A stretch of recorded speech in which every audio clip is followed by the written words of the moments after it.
Здравейте, приключенци! Днес отново съм в моята любима Родопа планина и по-конкретно към парка Амзово, който се намира в град Смолян.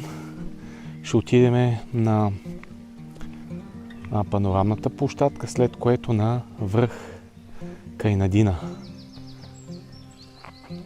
който е ето там горе.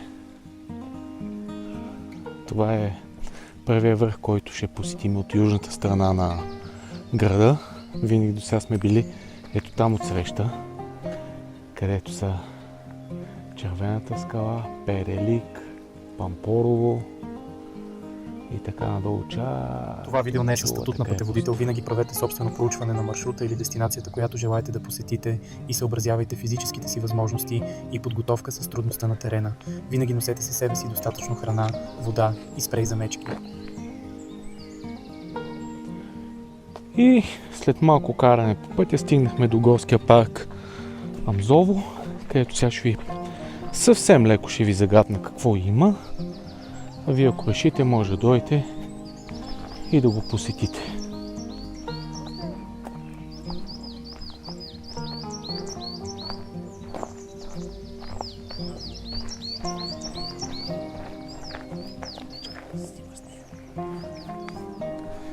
И след като посетихме парка, продължаваме още малко нагоре по пътя и стигаме до една отбивчица, която ще ни отведе на панорамната площадка. Ето е тук табелката, ето е тук нагоре пътечката, а това там горе е връх Кайнадина, на който след малко ще ходим.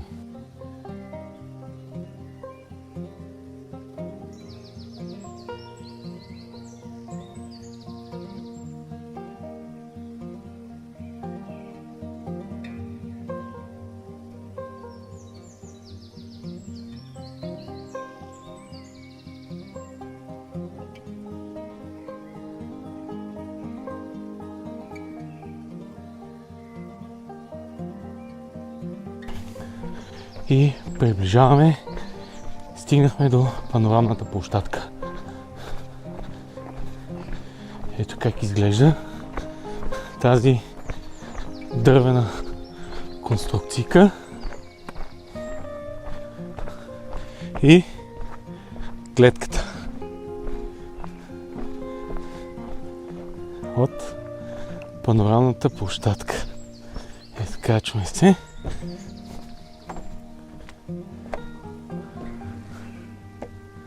Имаме тази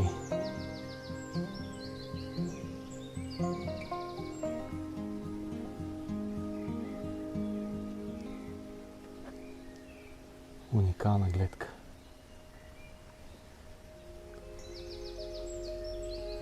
Като започнем, това лово е Смолян. Отсреща са Пампорово, Феви скали, Смолянските езера, връх Перелик, Червената скала, в дъното Смолянските водопади и тук тази близката скала, този връх е Кайнадина, което е следващата ни точка.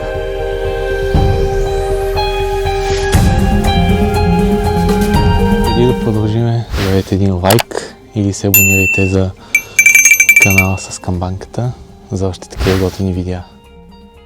И вървейки още нагоре по пътчето след панорамната площадка, стигаме тук до едно разклонче, което е за село Пещера, за село Турян, и ние хващаме тук нагоре по това черно пътче, по което имаме изкачване около половин километър и ще стигнем до връх Кайнадина. Тук спокойно може да си оставите колата и продължаваме нагоре пеша.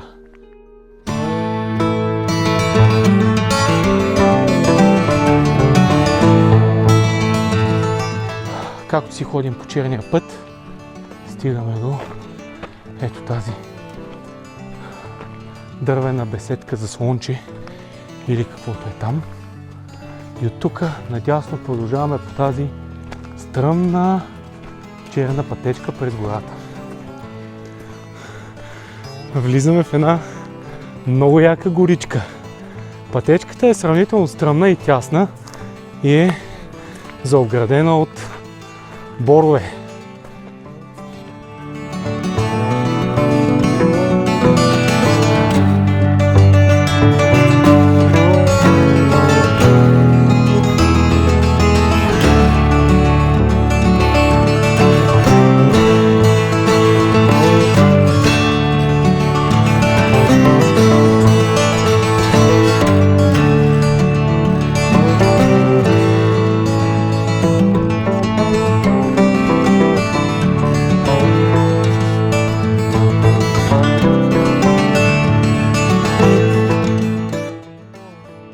Просто невероятно, много е спокойно.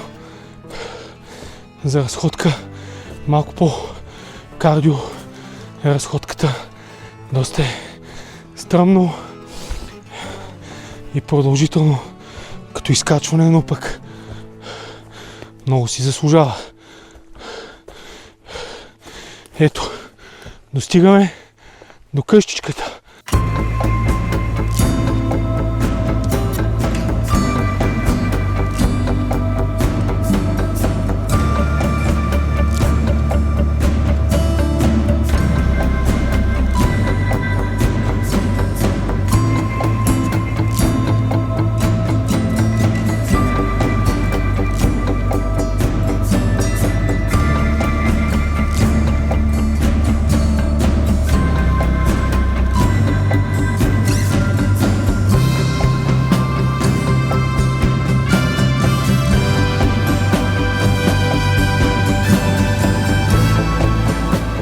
Телевизионната кула.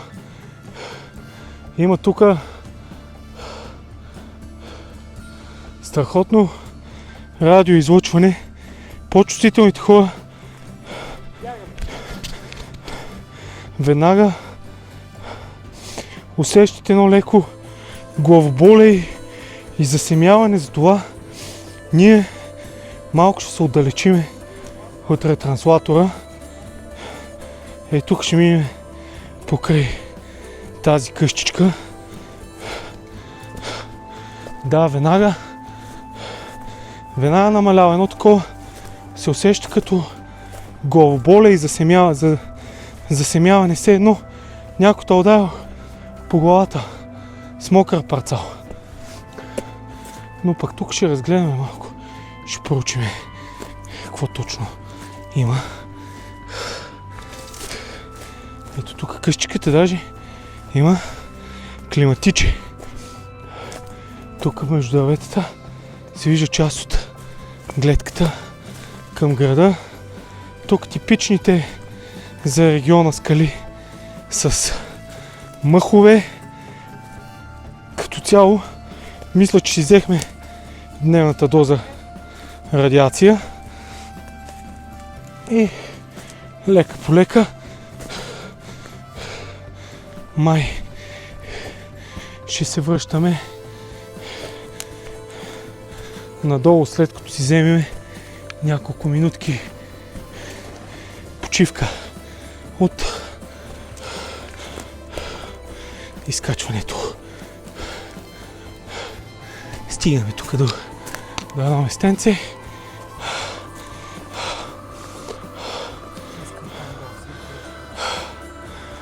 Това беше от мен. Пожелавам ви всичко най-хубаво и до нови приключения.